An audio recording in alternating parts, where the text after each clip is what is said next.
Okay, how's this? Can you hear me? That's good. Okay, let me say a few words about Ayn Ran, especially, and our translation project.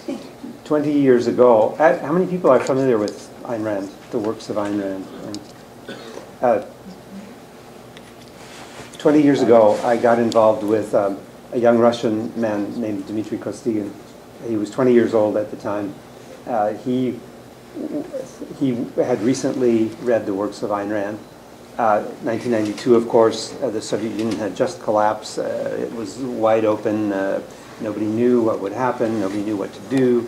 There was an opportunity void, whatever. Dmitry said to me, Russia is now open to travel, to start businesses, for investments. Russians were already taking business classes, accounting classes. Foreign teachers were coming to Russia. Russians were going to Europe. He said, but if Russians don't learn morality, if they don't learn the ethics and the values, all they're learning is mechanics, and it won't work.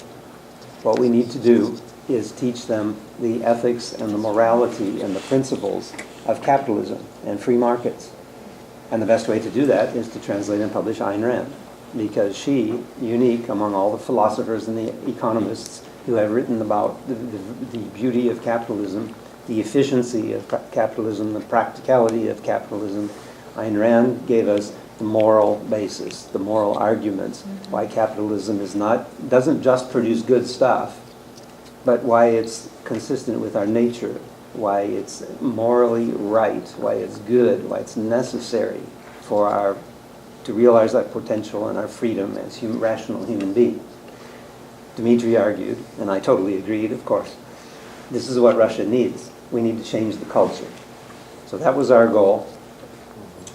A few years later, very few years later, I met Jaroslav, who obviously thinks the same way and believes the same things. And he I take a shortcut for lack of time. It was a little more complex. But he more or less joined the project and helped a great deal with a new version and a new market in Belarus and Ukraine. So that was our first collaboration, which has become a wonderful friendship. Now, go forward to about 8 years ago, which is when I met Andy and Robin. We got involved in this idea of the Liberty Camp, or Liberty English Camp. And our motivation is very, very similar, although it's not focused entirely on Ayn Rand. What we aim to do is to help people change their culture. And the groups that we normally work with are in developing countries.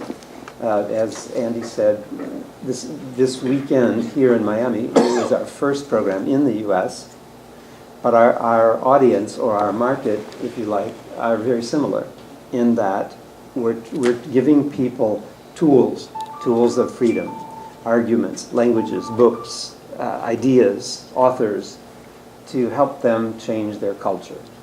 So this has been a very, very exciting weekend. It's been a wonderful, I hope it's the first of many. So one principle that we really emphasize, we do it in many ways.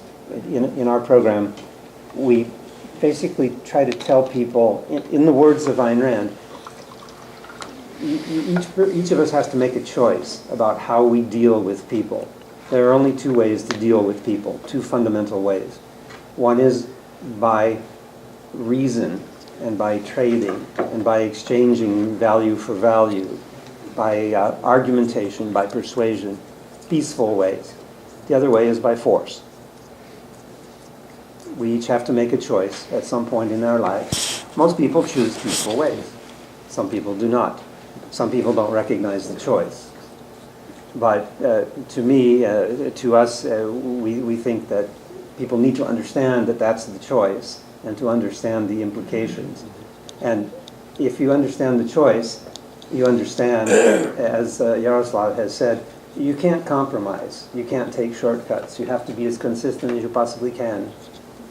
Because if you don't, if you don't understand that principle, and if you don't try your best to follow consistently the principle of peaceful voluntary exchange, the bad guys win because they're consistent. You know, you give them a tool that they use to beat you. So this is the kind of thing we try to teach our students. And sometimes we provoke them by saying, again, borrowing Ayn Rand's words. She wrote a wonderful essay called The Meaning of Money. And she says, well, we've all heard the expression that money is the root of all evil, or money is evil, or love of money is evil, or money is the root of all evil. She says, well, let's look at that. Let's think about that. What does that really mean? And she ends up saying, it's a wonderful 4-page essay, and you can find it. You can Google, and you can find this online. She says, she ends up saying, what money represents the choice of reason and of argument and persuasion and trading, the principle of trading. Money is the symbol of the choice that you make to deal with other people in a peaceful way rather than a violent way. And she ends up saying, money is the root of all good because it represents the rational, the trader principle. She calls it a trader principle. So I think... Thank you, Glenn. We saved the best for last. Thank you again for inviting us. Time's up.